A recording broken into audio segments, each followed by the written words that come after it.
Petra is this magnificent carved structure about 140 feet high, and it was carved. It was hewn directly out of the rock, and that's the beginning. Petra rises from the Jordanian desert like a miracle carved in stone. But what if everything we know about it is wrong, long celebrated as a masterpiece of ancient engineering? This opulent Nabotian city once flaunted cascading fountains, hidden pools, and monuments carved taller than a 10-story building. Without scaffolding, without blueprints, without ever stepping back to see the work, but Petra is not the beginning of the story.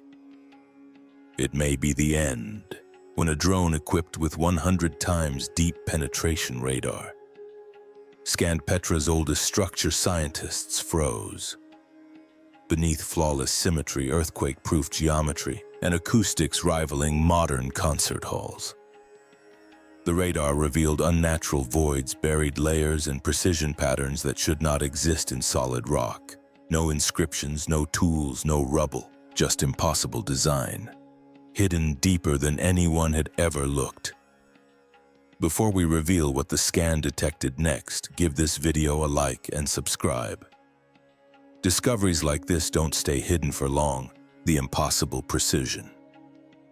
When engineers first scanned Petra's treasury using high-resolution photogrammetry in 2023, they expected to confirm what textbooks had been repeating for decades, that the Nabotians carved a beautiful monument using basic subtraction techniques. Instead, the scans returned measurements that made several researchers assume the software was malfunctioning. The facade, stretching 25 meters across and rising 39 meters high, is symmetrical to within 20 millimeters, a degree of precision normally achieved with laser-guided modeling or industrial stone milling machines. But this was carved 2,000 years ago by artisans standing on cliff edges, cutting downward into sandstone with tools believed to be bronze. Dr. Judith Mackenzie from Oxford wrote that the only way such harmony can exist is if the builders understood mathematical relationships like the 3:2 ratio and the golden ratio before carving even began, meaning they had a detailed plan for every dime they removed. But here is the paradox that grips every archaeologist who has visited the site. When you carve from the top down, you cannot step back to check your work. There is no vantage point inside the narrow, sick canyon that allows you to see the full facade. Modern architects rely on drones, three-dimensional imaging, and digital modeling to maintain proportional accuracy on tall structures. The Nabotians supposedly performed the same feat without even the ability to view the structure in its entirety. One of the strangest discoveries came when tool marks were cataloged by Jordanian archaeologists. Every chisel strike appears almost identical in depth and angle, as if executed by a precision mechanism rather than human hands. Stonework experts note that fatigue alone should cause variation. After 1 hour of overhead carving, a modern carver's hand naturally shifts angle, pressure, and rhythm. Yet Petra shows no such human wobble. Some theorists argue that the Nabotians may have used early geometric projection methods, similar to those later documented in Roman engineering manuals, but there is zero evidence the technique existed in this region. Others suggest they could have used an unknown type of stone stabilizing template or wooden negative mold, but no remnants have been found. What is certain is this: 8,500 cubic meters of sandstone were removed with a consistency that, according to Italian master stone carvers who examined the facade in person, should not be possible without modern machinery. And that statement is what ignites the deeper mystery of Petra. When we know that Petra's precision is impossible, we need to explore the acoustic mystery that defies explanation, the acoustic anomaly no one can explain. There's a phenomenon inside Petra that archaeologists rarely discuss and tourists usually stumble upon by accident. It happens when you enter the chamber behind the treasury or stand at key points within the carved tombs and monuments. You speak and the sound does not echo, it doesn't bounce. It lingers suspended, amplified, almost vibrating before vanishing with unnatural clarity. Acoustic engineers who studied the Alcaz and the so-called monastery in 2019 found that the internal chambers have resonance profiles similar to those of purpose-built auditoriums, except these chambers were not built. They were subtracted, carved from solid stone. The implications of this are enormous because creating acoustics like this is not accidental. It requires precise control over chamber volume, wall angle, surface texture, and material density, and these parameters must be calculated before any carving begins. In Roman amphitheaters, engineers use sloped seating, parabolic walls, and trial-and-error designs to perfect sound. But at Petra, the builders achieved that same auditory effect by removing matter, not adding it. There are no inscriptions explaining how or why. But researchers from the University of Amman and MIT, who analyzed sonic frequency responses in 2021, came to a chilling conclusion. Petra's builders intentionally tuned the stone using a technology now lost. They appear to have manipulated acoustic harmonics to guide the way sound moves inside stone, possibly to enhance ceremonial chanting, public speech, or ritual experiences. The best-known example is in the end tomb. If you whisper near the rear wall, your voice is heard amplified and clearly across the entire front portico, a feature not even visible from outside. But how did they predict these effects without seeing the whole? Some theorists suggest they may have used vibrating plates or rudimentary resonance tests like the Chladni technique, where sand scattered on vibrating surfaces reveals frequency patterns. But there's no evidence these methods existed in the region at the time. And even if they did, that wouldn't explain how the design was translated into subtractive rock carving without error. Now that we've seen the acoustic anomalies, we need to examine the water systems Petra shouldn't have had. The advanced water engineering Petra shouldn't have had. Long before you reach the grandeur of Petra's treasury, you pass something few notice. Small stone channels carved into the cliffside running parallel to the thick canyon walls.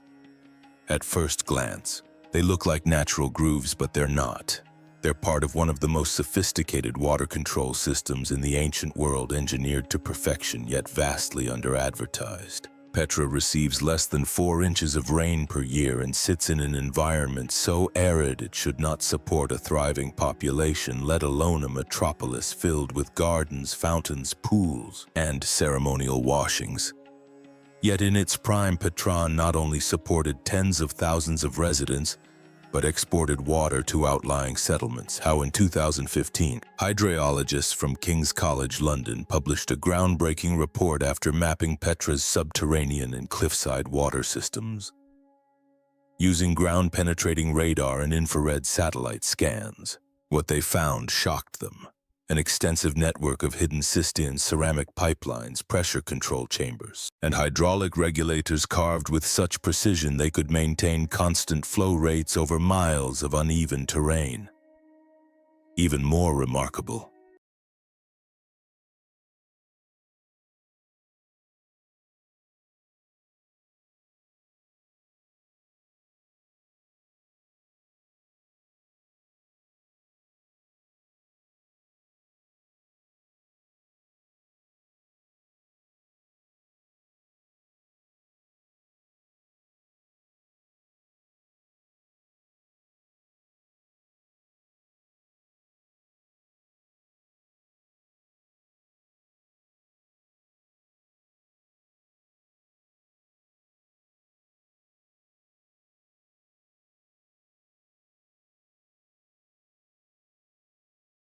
the channels were coated in waterproof plaster and included silk traps to prevent clogging, technology not expected in that region until at least 1,000 years later.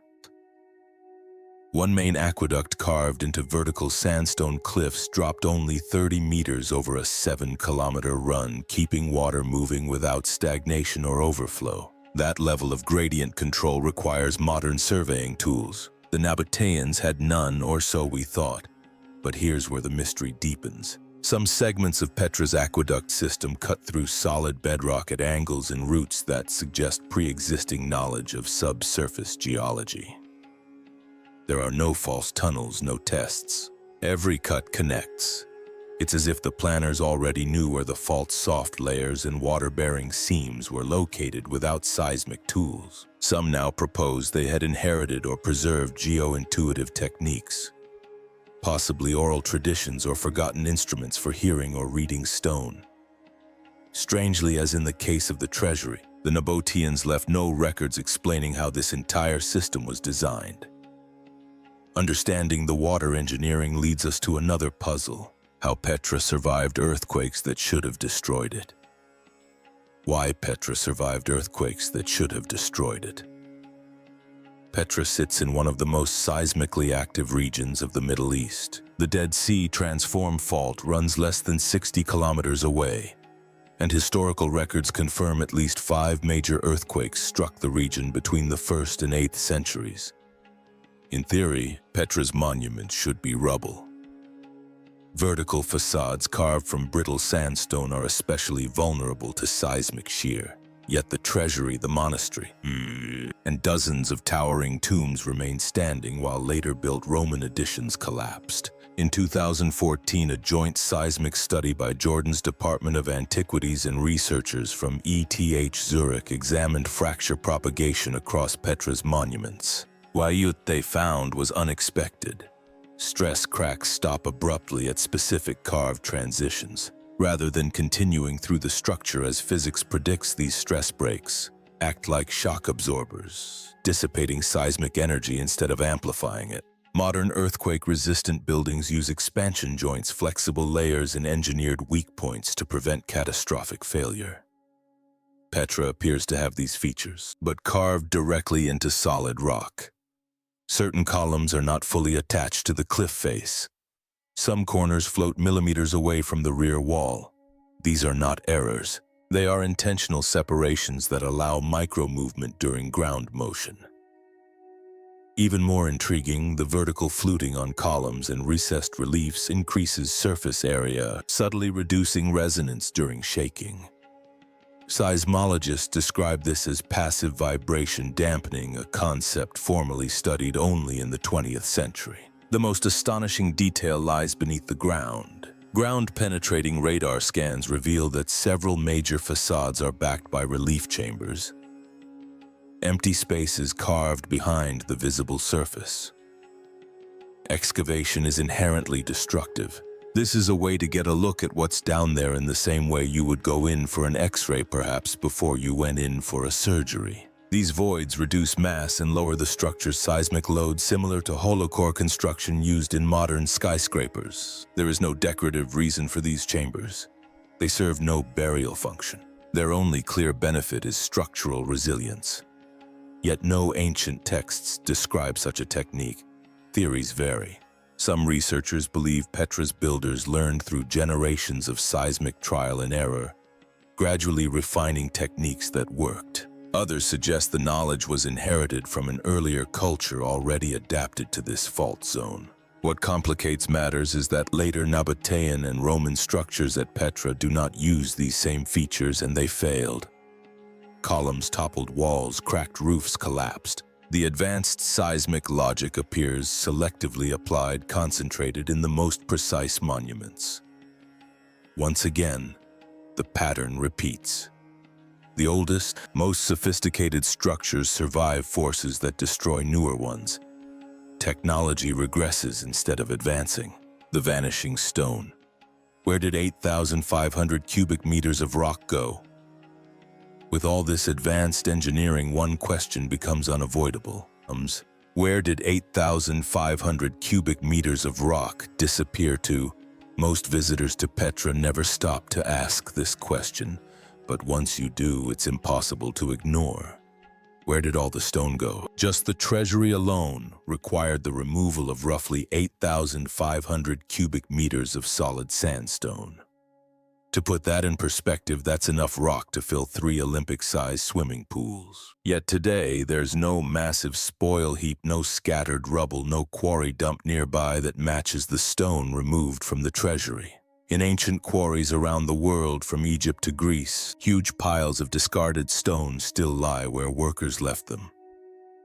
Silent witnesses to centuries-old labor. Petra, however, is different.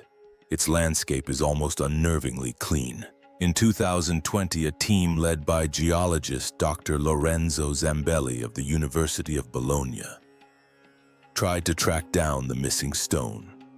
Using sediment analysis and aerial LiDAR mapping, they found several mounds east of the city, but none contained sandstone that matched the treasury's distinctive grain and color. This raises a troubling question.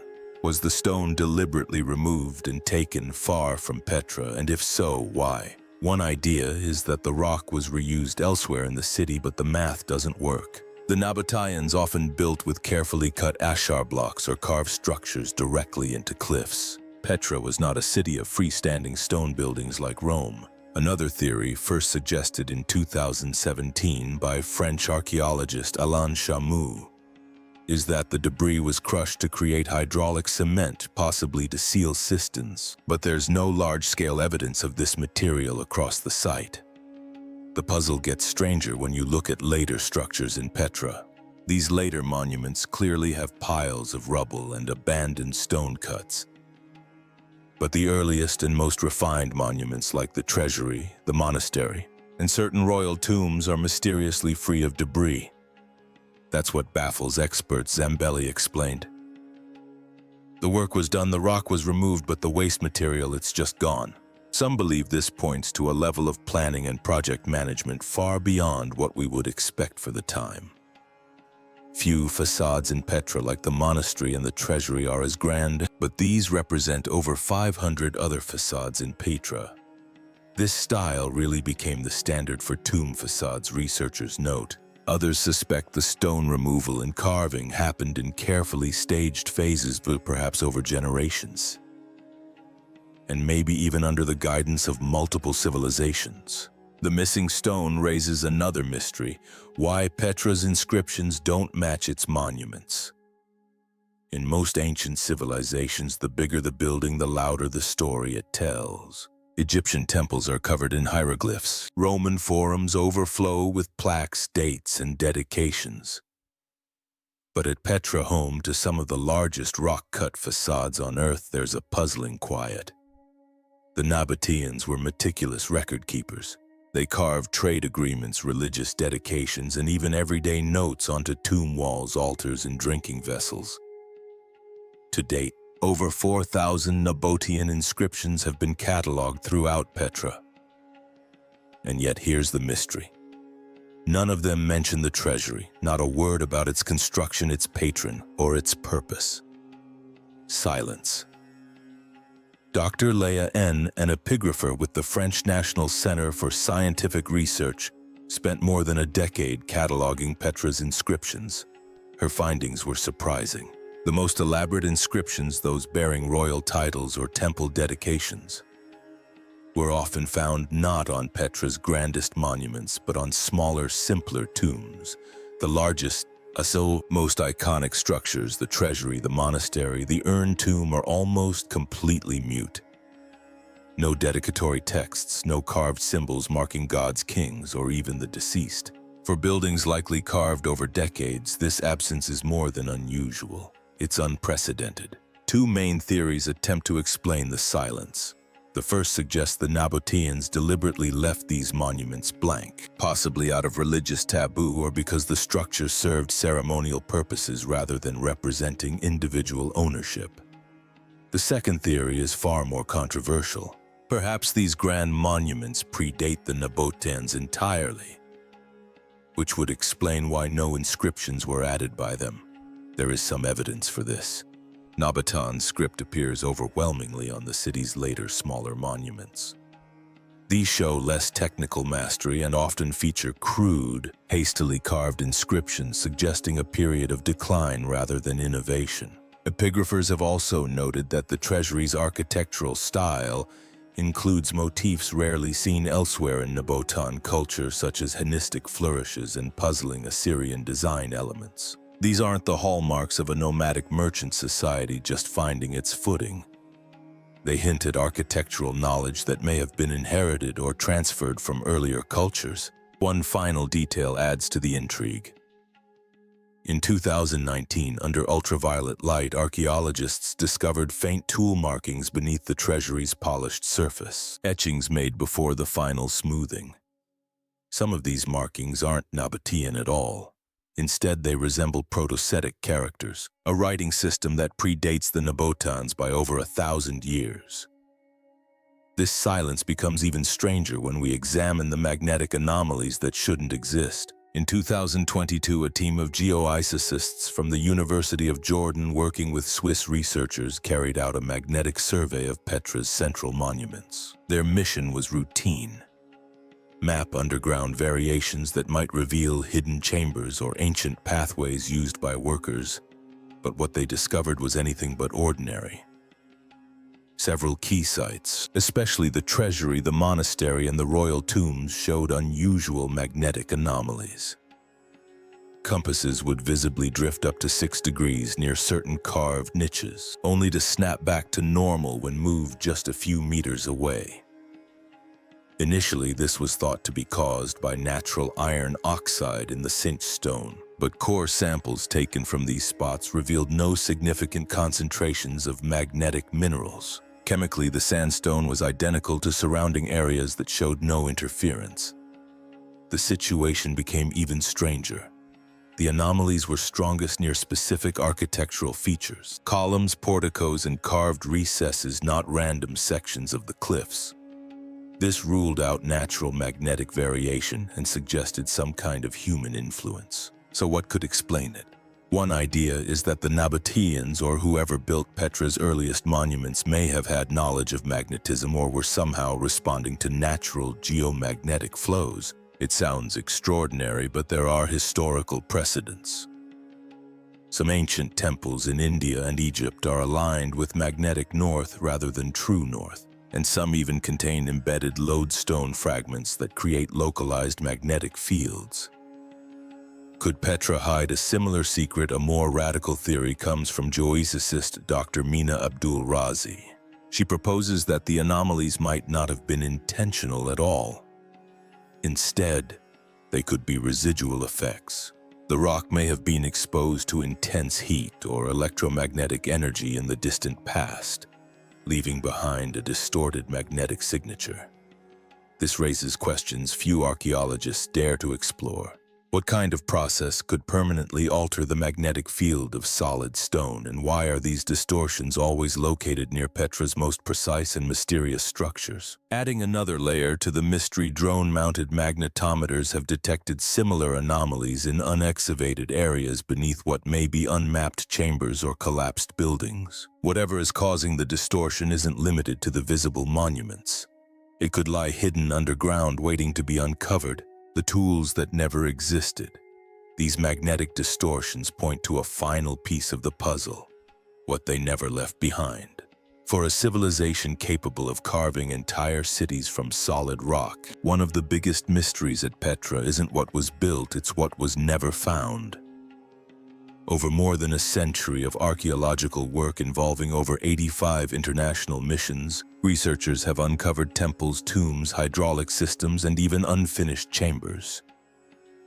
But tools, almost none. There are no confirmed caches of chisels, no fragments of scaffolding, no worn hammers, no construction debris that shows Nabotian tools in active use. The few implements found near work sites are either ceremonial or too crude to have produced the incredibly clean lines, sharp corners, and millimeter-perfect details of Petra's most famous structures. Most are made of bronze or iron and simply don't match the precision marks visible on the treasury or the monastery. In 2021, a detailed materials survey by the German Archaeological Institute confirmed that the absence of tool debris at Petra's major monuments doesn't make sense. A site of this scale should have hundreds, if not thousands, of broken or discarded tools buried around the bases of its carved facades, but there are none. Compare this to Egypt, where abandoned quarries near Aswan are scattered with hammerstones and copper chisels, or to Greece, where stone blocks still carry marks from every stage of construction, often with the tools left nearby. At Petra, it's as if the tools were never left behind or were removed with surgical precision. This has led to a controversial but increasingly discussed idea. Perhaps the carvers of Petra used a lost type of tool made from materials that degrade quickly, or tools that were deliberately destroyed or taken away for reasons we don't understand. Some radical theorists go even further, suggesting that what we see as tool marks might not even be from tools at all, but the result of a process we no longer recognize. A method of shaping stone that leaves no traceable implements behind. What the 100 times radar actually revealed, and now what the drone's 100 times deep penetration radar actually found beneath Petra's treasury. The scan revealed an unnatural voids carved with geometric precision, buried layers that form interconnected chambers beneath the monument, and patterns in the bedrock that suggest intentional design rather than natural formation. These hidden structures align perfectly with the surface features, the acoustic chambers, the earthquake-resistant separations, and the magnetic anomalies. Whatever technology created Petra's impossible precision didn't stop at the surface. It went deep into the rock, creating a three-dimensional architecture that connects everything we've discussed into one unified, unexplained system. Petra has always been a mystery wrapped in stone, but the drone's radar scan has revealed something far stranger than anyone imagined. What we thought was the achievement of a nomadic merchant culture now appears to be something else entirely. Perhaps the remnant of a lost civilization. Perhaps inherited knowledge from a time before recorded history. Or perhaps something we don't yet have the framework to understand. The impossible precision, the acoustic engineering, the earthquake resistance. The vanishing stone, the silent inscriptions, the magnetic anomalies, the missing tools. Every mystery we explored wasn't a separate puzzle. They were all clues pointing to what lies beneath. The treasury of Petra may not be a treasury at all. It may be a gateway, a marker, a key to an underground world that has been sealed for thousands of years. And now, for the first time in human history, we know it's there. The question is no longer how did they build Petra. The question is, what were they building it for? And perhaps more importantly, what's still down there waiting to be found. If this discovery has left you as stunned as it left the research team, hit that like button and subscribe, because when they finally open that sealed chamber 35 meters below the treasury, you'll want to be among the first to know what they find. The past isn't just buried at Petra. It's hidden in plain sight, carved into stone, waiting for someone to look deep enough to see.